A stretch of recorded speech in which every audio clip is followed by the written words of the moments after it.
Assalamualaikum warahmatullahi wabarakatuh. Alhamdulillahirabbil alamin. Alhamdulillahil fattahil alim alladzi arsyada man istafahu min ibadihi lit-ta'allumi wa ta'lim wa ja'ala al-'ilma sababan najati wal fawzi bizulfi 'indal malikil 'azim.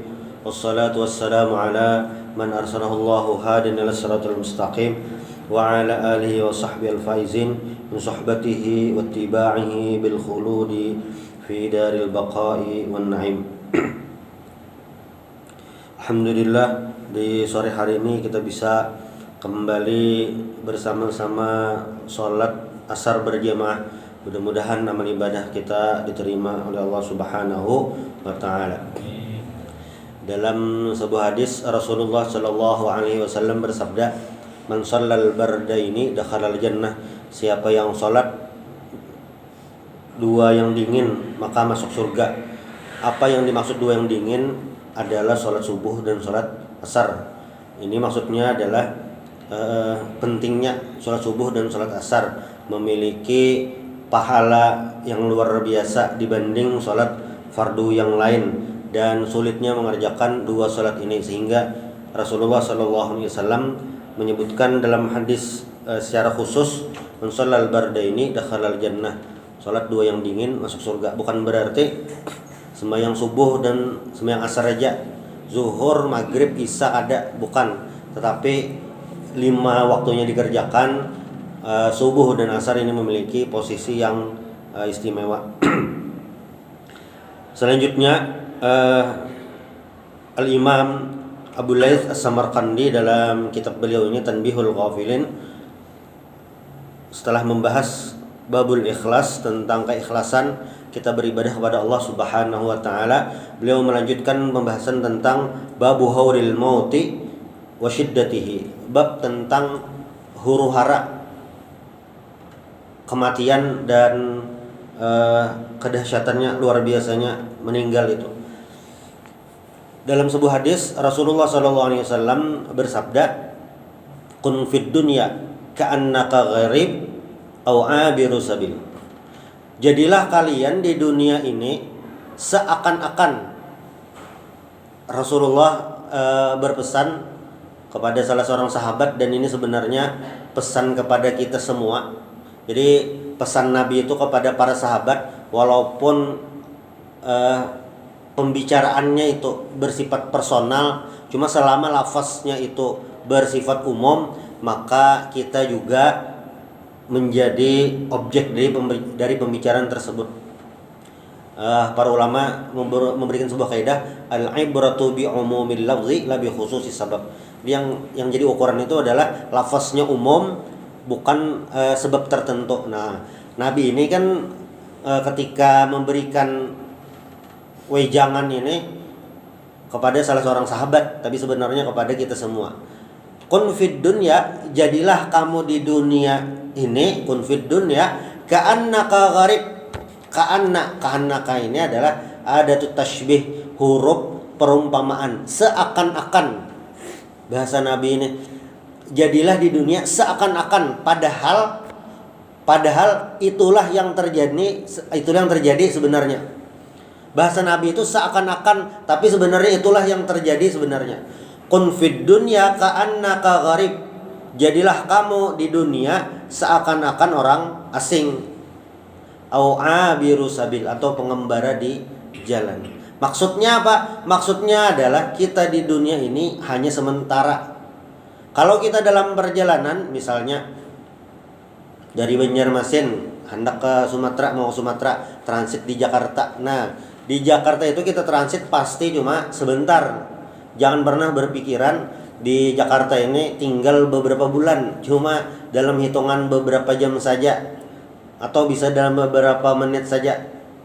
Maka di saat berhenti sejenak di sana, kalau yang mau ke kamar mandi, mau minum, mau macam-macam, bisa beristirahat sebentar di sana. Karena itu sebentar. Nah, kita di dunia hakikatnya adalah sementara. Karena perjalanan kita ini panjang.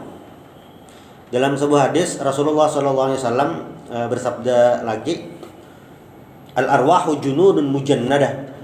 Jadi kita ini kan jasad manusia nih, jasad. Ada roh di dalam tubuh kita. Ketika roh ini sudah tidak berada di dalam jasad, ketika roh ini terpisah dengan jasad, maka itulah yang disebut dengan meninggal.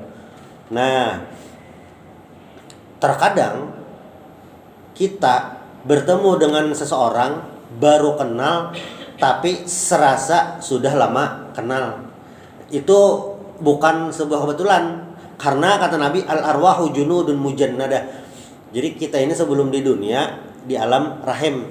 Nah, di alam rahim ini kita masing-masing, kecuali yang kembar. Sebelum di alam rahim ada namanya alam roh. Nah, al arwahu junudun mujannadah, di alam roh itu bisa jadi pernah bertemu. Misalnya sebelum di kantor pajak sama sekantor pajak di Kota Banjarmasin, di alam roh bisa sudah pernah bertemu. Makanya mujalatus salihin, berteman dengan orang-orang soleh itu bukan sekedar bukan sekedar ucapan pemanis biasa, bukan. Tapi itulah nanti ke alam akhirat, ke surga yang bisa mengajak kita.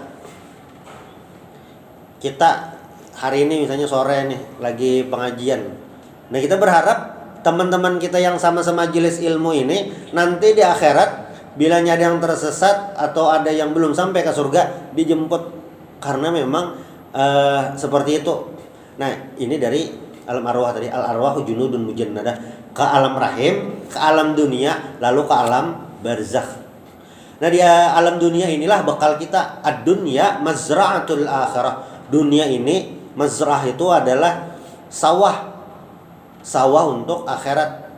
Maka sebanyak-banyaknya kita mengambil bekal, sebanyak-banyaknya kita menanam yang akan memetik hasilnya nanti di akhirat. Rasulullah SAW menyebutkan kun fid dunya ka'annaka gharib au abiru sabil, asing ini karena memang kita ini dalam perjalanan dari suatu alam ke alam yang lain. Dan hari ini kita sedang berada di alam dunia. Saudara-saudara kita, ayah ibu kita, kakek nenek kita, leluhur kita itu sudah berada di alam barzakh. Nah, yang mana mereka di alam barzakh itu sudah terputus, masa aktifnya sudah habis. Idza mata ibnu Adam inqata'a amaluh. Apabila seseorang sudah meninggal, amal ibadahnya itu sudah terputus, tidak bisa melakukan ibadah lagi, tidak bisa melakukan kebaikan lagi, kebaikannya sudah hilang, tidak bisa melakukan aktivitas lagi yang itu dihitung sebagai pahala atau dihitung sebagai dosa, sudah habis. Kecuali kata Nabi apa? Kecuali 3 macam. Kecuali 3 macam. Sadaqatin jariyah, ilmin yuntafa'u bihi, atau waladin salih yad'u lahu. Kalau kecuali 3 macam, yang itu pahalanya terus mengalir. Nah, kalau ibaratnya bekerja di kantor, pensiun, bila sudah pensiun sudah tidak bisa bekerja lagi. Tetapi apa? Walaupun sudah pensiun, nah, misalnya selama aktif bekerja, banyak berinvestasi jangka panjang, nah, walaupun pensiun, ibaratnya ongkang-ongkang di rumah aja masih dapat penghasilan. Ini ukuran dunia. Di akhirat, di alam barzakh seperti itu. Dan meninggal itu yang memisahkan kita sekarang berada di dunia dan di alam barzakh. Kalau misalnya kelahiran itu memisahkan seseorang dari alam rahim ke alam dunia, maka kematian itu, al-maut itu memisahkan seseorang dari dunia ke alam barzakh. Jadi di dunia inilah kesempatan kita, semuanya hitung. Di surat Zalzalah itu kan sangat jelas, faman ya'mal mithqala dzarratin khairan yarah wa man ya'mal mithqala dzarratin syarran yarah. Sedikit saja kita melakukan kebaikan, maka kita akan melihat balasannya nanti di akhirat. Sedikit saja kita melakukan kejahatan, yang sedikit tadi juga akan kita lihat hitungannya di akhirat. Bahkan saking adilnya nanti di akhirat itu, saking adilnya, memang yang dihisap ini adalah manusia, jin. Itu dihisap, hewan tidak dihisap. Tetapi saking adilnya nanti di akhirat itu, misalnya ada kambing. Kambing satu tidak memiliki tanduk waktu di dunia, kambing yang satunya memiliki tanduk. Nah, waktu di dunia yang bertanduk ini menyerang kepada yang tidak memiliki tanduk. Nanti di akhirat itu 2 ekor kambing ini dihidupkan kembali dan dibalaskan, sekadar membalas saja, lalu kembali jadi tanah, saking adilnya. Makanya faman ya'mal mithqala dzarratin khairan yarah ini merupakan ayat yang luar biasa. Dalam hadis lain kata Rasulullah, ittaqun nara walau bisyiqqi tamratin. Takutilah neraka walaupun setengah daripada kurma. Nah, ini mengingatkan kita tentang memanfaatkan sebaik-baiknya kehidupan di dunia. Dan kehidupan kita di dunia ini sementara saja, sehingga persiapan untuk menuju alam barzakh dahulu. Persiapan ke alam barzakh itu memang harus disiapkan dengan sebaik-baiknya. Dalam sebuah riwayat Rasulullah Shallallahu Alaihi Wasallam bersabda, "Man ahabba liqa Allah, siapa yang menyukai bertemu Allah Subhanahu Wa Taala, ahabbahullahu liqa'ahu, maka akan Allah sukai bertemu dengannya." Ini timbal baliknya seperti itu. Maksudnya apa? Siapa yang al-masiru ila daril akhirah, maksudnya adalah siapapun yang ketika dia meninggal itu memang rindu bertemu kepada Allah Subhanahu wa taala, maka seperti itu jugalah Allah merindukan bertemu dengannya. Ini siapa? Ini jelas orang yang beriman kepada Allah, ini orang-orang yang beramal soleh. Meninggalnya itu dirindukan, memang disukai untuk meninggalnya. Sebaliknya, waman kariha liqa Allah, karihallahu liqa'ahu. Siapa yang tidak suka bertemu Allah, Allah pun tidak suka bertemu dengannya. Ini adalah orang-orang yang bermaksiat kepada Allah Subhanahu wa taala.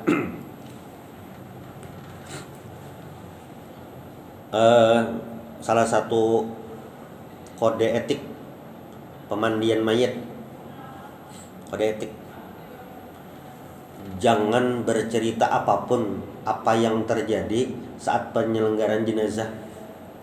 Bila sudah profesional biasanya aman aja, rahasia aman. Ini yang amatiran amatiran ini yang masih jam terbangnya sekali 2 kali, ini yang bisa bocor. Tapi ketika penyelenggaraan jenazah itu sedikit ada bocoran, sudah ketahuan mayitnya ini bagaimana semasa hidupnya. Ketika penyelenggaraan jenazahnya itu dilaksanakan secara mudah, dimandikan mudah, dikafani mudah, dibawa ringan, dikubur ringan, itu ciri-ciri selama hidup memang amal ibadahnya luar biasa. Sebaliknya, apabila dalam penyelenggaraan jenazahnya ini agak sulit, dimandikan tuh melawan, karas maksudnya, tangannya tuh karas. Dikafani pinangalih agak sulit. Entah kenapa waktu jam penyelenggaraan jenazah sholatnya yang menyolatkan sedikit, padahal undangan sudah banyak. Jamnya sudah diatur, seharusnya ini orang banyak datang. Entah kenapa yang datang sedikit. Entah waktu itu pas hujan, entah waktu itu pas lagi ada angin ribut, ada lagi. Ketika diangkat berat, sangat berat. Padahal kerandanya biasa aja, tapi ini berat. Nah, ini selama hidupnya biasanya ada beban. Entah dosa sesama makhluk atau dosa kepada Allah Subhanahu wa taala. Makanya saat penyelenggaraan jenazah ini harus disembunyikan, karena Nabi ini memang berpesan, uzkuru mahasina mautakum. Sebutlah kebaikan orang-orang yang sudah meninggal, jangan keburukannya. Karena keburukannya ini ada 2. Satu, bagi si mayit itu menyebarkan aib, kita minta maafnya sulit. Masa kita ke kuburnya, wahai temanku, minta maaf dulu, saya pernah menggibah kamu waktu meninggal. Iya, saya maafkan. Bukannya. Lalu yang kedua, ketika kita menyebutkan keburukan mayit ini, keluarganya akan bertambah sedih. Nah, makanya uzkuru mahasina mautakum. Jadi kematian itu jembatan alam dunia menuju ke alam barzakh. Maka ketika kita menuju pintu itu harus dipersiapkan. Tidak ada yang mengetahuinya kapan itu terjadi. Dalam hadis yang lain, kalaunya di Arba'in Nawawi, hadis yang nomor 4 itu menceritakan tentang bagaimana manusia itu sudah ada perjanjian, sudah ditentukan rezekinya, umurnya, waktu umur 4 bulan di dalam kandungan. Ketika sudah jadi manusia, sudah berbentuk, nah itu ditentukan rezekinya, kehidupannya bagaimana. Nah itu sudah ditentukan, sudah ada MOU dengan malaikat waktu itu, malaikat yang mencatat perjanjian. Nah,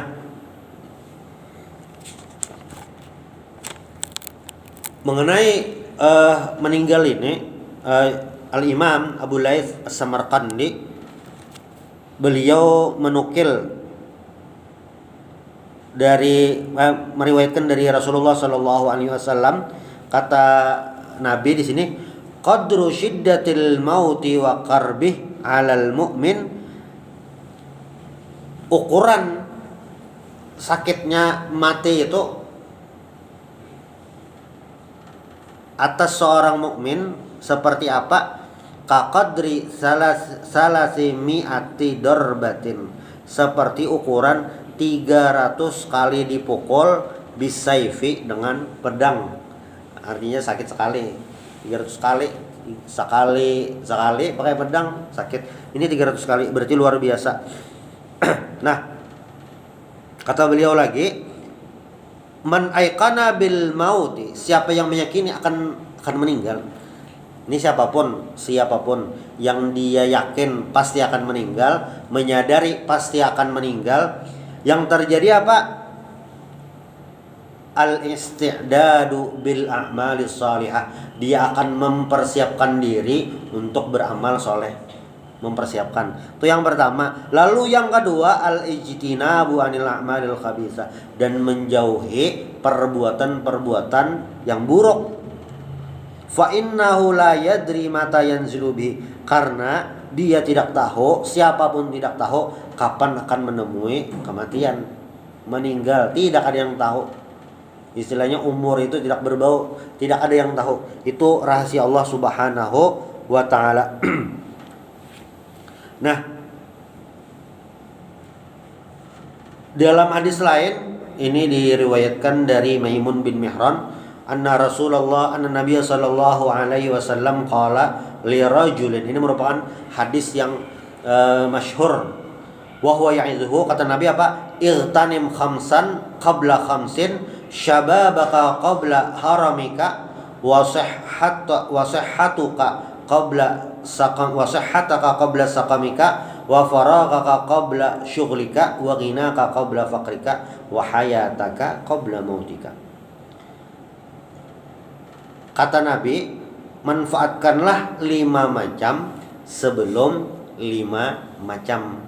Apa-apa yang 5? Syababaka qabla haramika, masa muda sebelum masa tua. Masa muda itulah kita banyak-banyak beribadah. Masa muda itulah banyak-banyak kita menuntut ilmu. Masa muda itulah banyak-banyak kita menuai kebaikan. Masa muda itulah kita banyak-banyak beraktivitas, banyak-banyak berinvestasi. Lalu yang kedua, wasihhataka qabla sakamika, waktu sehat sebelum sakit. Maka waktu sehat itulah dimanfaatkan dengan baik. Faragaka qabla syughlika, masa luang sebelum sibuk. Ketika ada waktu luang untuk menuntut ilmu, manfaatkan. Ada waktu luang untuk berbuat baik, manfaatkan. Wa ghinaka qabla faqrika, dan masa kaya Di pajak berarti gajian awal bulan, awal bulan lah. Itu gajiannya tiap minggu, awal bulan lah. Nah, lagi masa mempunyai uang itu dimanfaatkan dengan baik sebelum lagi kantong kering, harus dimanfaatkan. Wahayataka qabla mautika, dan selagi hidup sebelum meninggal. Karena ketika meninggal itu sudah tidak bisa apa-apa lagi, hanya bisa menunggu kiriman pahala dari yang hidup. Misalnya apa? Misalnya dia pernah bersedekah jariyah, itu misalnya anaknya ya mendoakan. Misalnya ilmu bermanfaat, ya dari ilmu itu. Ketika kita misalnya di rumah mengajarkan anak membaca surah Al-Fatihah, cuma mengajarkan surah Al-Fatihah kepada anak, selama anak membaca surah Al-Fatihah itu pahalanya akan terus mengalir walaupun sudah tidak berada di dunia lagi. Makanya kita disuruh untuk mengajarkan anak dalam beribadah itu sebenarnya bukan hanya untuk anak, tapi juga bagian daripada kita, saham kita untuk masa depan. Skill dalam beribadah, skill dalam pengabdian kepada Allah Subhanahu wa taala harus kita ajarkan minimal kepada keluarga kita, karena dengan mereka mengerjakan ibadah kita juga akan mendapatkan hasilnya. Nah, dalam hadis ini kata penulis, faqad jama'an Nabi sallallahu alaihi wasallam fi hadhil khamsi ilman katsiran. Jadi dalam hadis ini yang 5 hal ini memiliki makna yang luar biasa, makna yang harus jadi prinsip kita sebenarnya, yaitu memanfaatkan kesempatan sebelum kesempatan itu hilang. Karena kesempatan itu tidak datang dua kali. Sama kayak kehidupan tidak akan datang 2 kali, 1 kali aja. Jadi dalam Islam tidak ada istilah reinkarnasi, tidak ada. Jadi cuma sekali aja. Nah, maka dengan sebaik-baiknya kita beribadah kepada Allah Subhanahu wa taala selama hidup, dan juga kita berinvestasi ibadah kita selama hidup. Jadi ada 2 hal, beribadah mempersiapkan untuk meninggal, dan beribadah untuk investasi kita meninggal. Makanya 3 hal itu Rasulullah SAW sudah mengingatkan mengenai sedekah jariyah yang terus mengalir, ilmu yang bermanfaat, dan anak yang mendoakan. Jadi salah satu yang luar biasa kita ajarkan kepada anak adalah bacaan doa. Ini salah satunya lah, di antara sekian yang ilmu seharusnya kita ajarkan kepada anak. Salah satunya adalah kita ajarkan anak doa kepada orang tua. Rabbighfirli wali walidayya warhamhuma kama rabbayani shaghira. Doa itu harusnya kita yang mengajarkan kepada anak. Kenapa jadi doa itu? Karena ketika kita mengajarkan doa itu kepada anak, dan anak membacakan doa itu di luar kita ajarkan, selalu membaca doa itu di luar sepengetahuan kita. Ketika kita sudah tidak berada di dunia lagi, anak mendoakan itu apa? Anak itu termasuk waladin soleh yad'u lahu. Karena apa? Hanya anak soleh yang yad'u lahu, hanya anak soleh yang mendoakan orang tuanya. Jadi Rabbighfirli wali walidayya ini harus kita yang mengajarkan kepada anak, supaya dia memakai doa itu manfaatnya untuk dia sendiri, dan juga kembali kepada kita, dan kembali lagi kepada anak. Kenapa? Ketika anak memanjatkan doa itu, apalagi dibacanya saat tengah malam, itu luar biasa. Karena hanya anak soleh, waladin soleh yad'u lahu, hanya anak soleh yang mendoakan orang tuanya. Dan untuk menjadi anak soleh, dia harus berdoa. Nah, maka kita yang harus mengajarkan doa tersebut. Nah, ini jangan sampai kita kehilangan kesempatan itu. Karena ketika itu hilang, sudah tidak bisa lagi. Hadirin rahimakumullah. Nah, ketika seseorang meninggal itu apa, sebenarnya bukan hanya sekadar meninggal berpisah dengan dunia menuju alam barzakh, bukan hanya sekadar itu sebenarnya, tetapi ada hal-hal yang lain yang memang harus dipersiapkan. Jadi kan kalau dalam pembahasan fikih itu orang yang meninggal itu wajib ada 4 hal yang harus dikerjakan oleh yang hidup: dimandikan, dikafani, disolatkan, dikuburkan. Ada 4 hal ini wajib, fardu kifayah, wajib dilaksanakan 4 macam. Ini wajib sudah. Nah, tetapi ada hal yang di luar 4 ini yang itu sangat tergantung dengan ahli waris, dan ahli waris tidak akan mengerjakan ini apabila orang tuanya tidak mempersiapkan itu. Apa-apa? Nah, yang pertama wasiat. Salah satu amal ibadah terakhir manusia itu namanya wasiat. Misalnya nanti ada seseorang yang berkata pada ahli warisnya atau anak lah, kalau aku meninggal tolong sumbangkan mobil itu ke pesantren untuk operasional pesantren.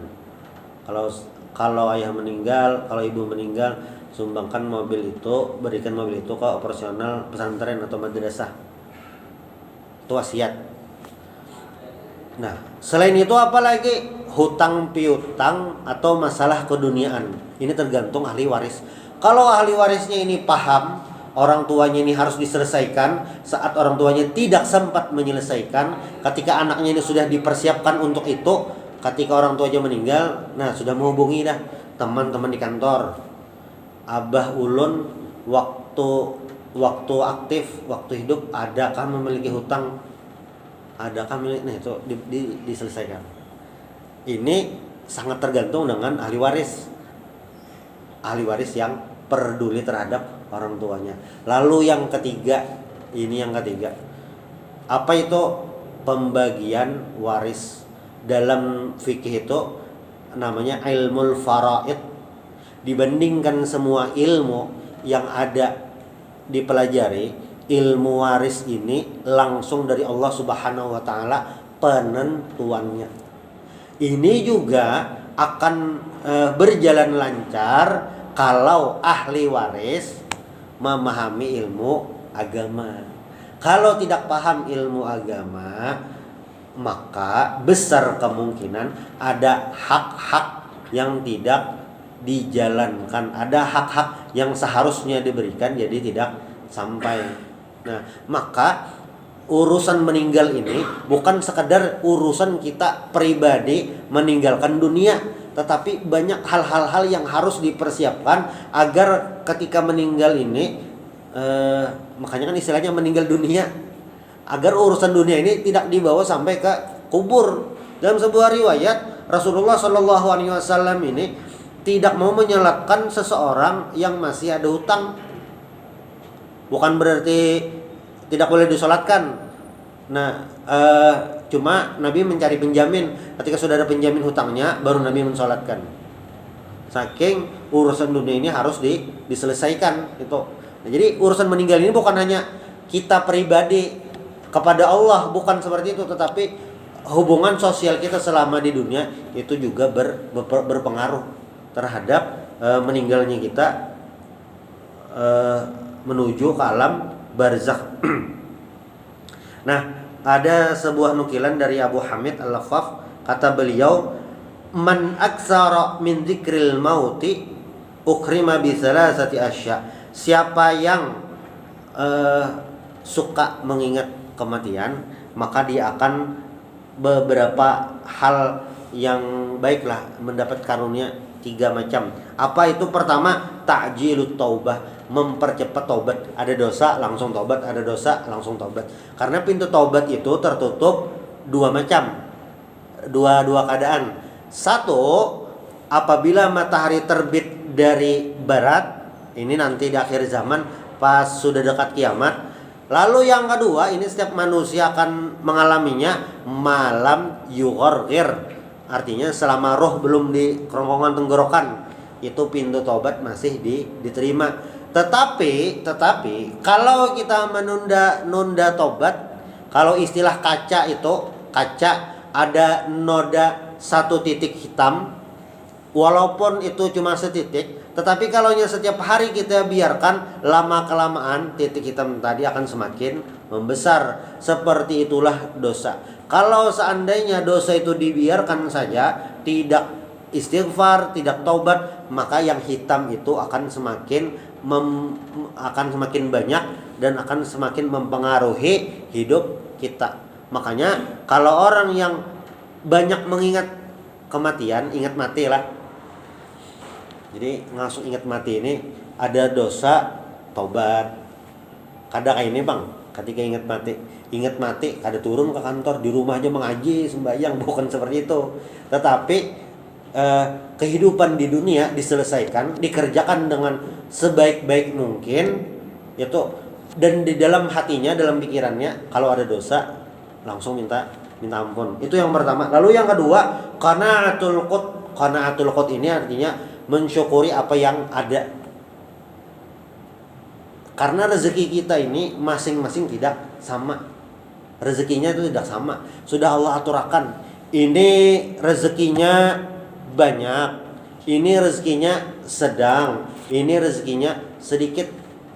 Ketika seseorang menyadari, ini siapapun, ketika sadar manusia itu di dunia hanya sementara dan akan berada di dalam fase meninggal semuanya, apapun yang dia dapat akan disyukuri. Saya ini aja syukuri. Itu yang kedua. Lalu yang ketiga, nasyatul ibadah, rajin beribadah. Kalau selalu mengingat kematian, meninggal. Karena umat Nabi Muhammad SAW ini umurnya tidak sepanjang umat-umat terdahulu. Kata Nabi, umur umatku ini baina sittin wa sab'in, antara 60 sampai 70, sekitaran itu aja. Terbatas. Kalau umat-umat Nabi dahulu 100, 200, 300, 400, Nabi Adam tuh umur beliau 1000 tahun. Sangat lama. Nah, tetapi sebaliknya, man nasiyal mauta uqiba bisalasati asya. Siapa yang lupa kematian hanya di dunia saja, asyik di dunia saja, lupa dengan kematian, apa yang akan terjadi? Taswifut taubah, melambatkan tobat nanti aja kalau sudah tua. Itu yang pertama. Lalu yang kedua, tarkur ridha bil kafaf, dia tidak akan pernah puas dengan apa yang sudah dimiliki. Yang merasa tidak puas, yang ambisinya luar biasa, tuh lupa kematian. Ini dalam catatan lah, yang memang itu hak orang lain. Ini jangan sampai salah kaprah. Yang seharusnya seseorang nih memiliki potensi, bisa memiliki rezeki yang banyak, lalu salah masuk bab ini, bisa salah. Maksudnya seperti apa? Maksudnya, apakah Islam itu melarang kita memiliki harta banyak? Tidak juga. Karena dalam bab-bab beribadah itu banyak yang pembahasannya al-amwal, harta. Naik haji pakai harta. Kada pakai bubur tuh nah. Yang tukang bubur naik haji kada, memang pakai harta. Naik haji pakai harta. Bayar zakat itu hukumnya wajib. Kalau tidak memiliki harta, apakah mungkin bayar zakat? Tidak mungkin. Bersedekah, infak, sedekah jariyah, membangun masjid, pesantren, apakah tidak pakai harta? Pakai harta. Itu. Jadi jangan sampai salah kaprah. Beda kamarnya. Beberapa sahabat Nabi, misalnya kayak Utsman bin Affan radhiyallahu anhu, itu beliau dapat cap masuk surga dari Nabi setelah beliau membeli sumur dari kaum Yahudi. orang Yahudi di Madinah memiliki sumur. Orang Muslim ketika mengambil air harganya sangat mahal. Nah, singkat cerita dibeli oleh Sayyidina Utsman. Tidak mau, orang Yahudi tidak mau. Wah, rugi. Begini saja Sayyidina Utsman, saya beli sehari. Jadi misalnya sehari giliran saya, besoknya kamu. Nah, jadi kan kamu masih memiliki kepemilikan sungai sumur ini. Oh iya, kata Yahudinya. Sudah dibeli. Jadi misalnya hari Senin giliran Sayyidina Utsman, Selasa giliran Yahudi. Nah, yang giliran Sayyidina Utsman hari Senin itu beliau gratiskan. Kaum muslimin yang ingin mengambil silahkan. Cuma mengambilnya itu standar 2 hari. Jadi ketika hari Selasa giliran Yahudi jualan air sudah tidak laku lagi karena air sudah diambil di hari Senin. Ujung-ujungnya seluruh kepemilikan sumur tadi dijual kepada Sayyidina Utsman. Nah, setelah Sayyidina Utsman membeli itu apa? Ujar Nabi masuk surga. Jadi ini jangan sampai tertukar antara ar-ridha bil kafaf, ridha dengan apa yang sudah dimiliki, dengan bersemangat untuk mencari harta agar mendapatkan jalan ridho bagi Allah Subhanahu wa taala, agar bisa memberikan sumbangsih untuk agama Allah Subhanahu wa taala. Dan yang terakhir, nah ini terakhir.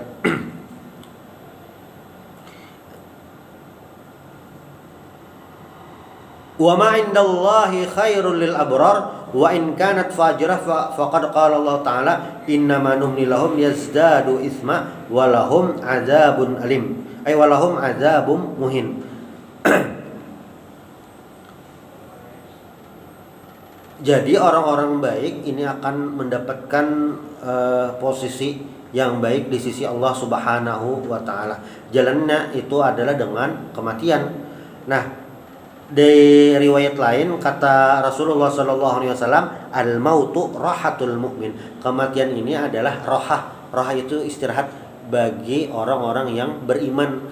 Jadi orang-orang beriman ini tipikalnya selama di dunia akan selalu melelahkan diri untuk beribadah kepada Allah Subhanahu wa taala, berjuang semaksimal mungkin untuk Allah Subhanahu wa taala dengan jalan yang berbeda-beda. Sayyidina Khalid bin Walid itu jalan perjuangannya di mana? Di lapangan. Sayyidina Utsman bin Affan perjuangannya dengan harta. Sayyidina Abdullah bin Abbas beda lagi dengan ilmu. Masing-masing ada memiliki jalannya. Masing-masing kita juga memiliki kecenderungan yang berbeda-beda untuk berjuang di jalan Allah Subhanahu wa taala. Beda-beda itu. Cuma ketika tujuannya sama Allah Subhanahu wa taala. Nah, kelelahan yang di dunia itu akan berhenti dengan kematian. Jadi meninggal orang di dalam barzakh itu ada lagi yang sembahyang asar, pengajian, gowes, ada lagi dalam barzakh. Sudah tidak ada lagi. Hadis terakhir ini diriwayatkan Ibnu Abbas, su'ila ayyul mu'minina afdal.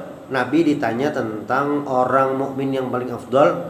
Kata Nabi, ahsanuhum khuluqan, yang paling baik akhlaknya. Dalam riwayat lain, ayul mu'minina aqyas, orang mukmin mana yang paling cerdas. Kata Rasulullah, aksaruhum lil mauti dzikran wa ahsanuhum lahu isti'dadan. Orang yang paling cerdas, paling baik itu adalah yang banyak mengingat kematian dan yang paling baik menyiapkannya. Kalau orang bekerja di kantor itu, yang paling baik mempersiapkan masa pensiun, itu yang paling baik, sehingga ketika masa pensiun itu tidak bingung apa yang harus dikerjakan. Nah, sambungannya lagi, al-qayyis mandana nafsahu wa amila lima ba'dal maut. Orang yang cerdas itu adalah orang yang memang mempersiapkan dirinya dan mempersiapkan kehidupan sesudah meninggal. Nah, sedangkan orang yang al-fajir, orang yang jahat, manittaba'a nafsahu, dia mengikuti hawa nafsunya, hawaha wa tamanna 'ala Allah taala al-amani. Dan orang-orang yang al-fajir ini dia berharap mendapatkan keampunan dari Allah Subhanahu wa taala, padahal selama hidupnya tidak mempersiapkan hal tersebut. Nah, mudah-mudahan kita semua dimudahkan dalam menjalani kehidupan, dan mudah-mudahan kita mendapatkan rahmat dari Allah Subhanahu wa taala dan mendapatkan husnul khatimah di akhir umur. Subhanallah bihamdik asyhadu an la ilaha illa anta astaghfiruka wa atubu ilaik. Assalamualaikum warahmatullahi wabarakatuh.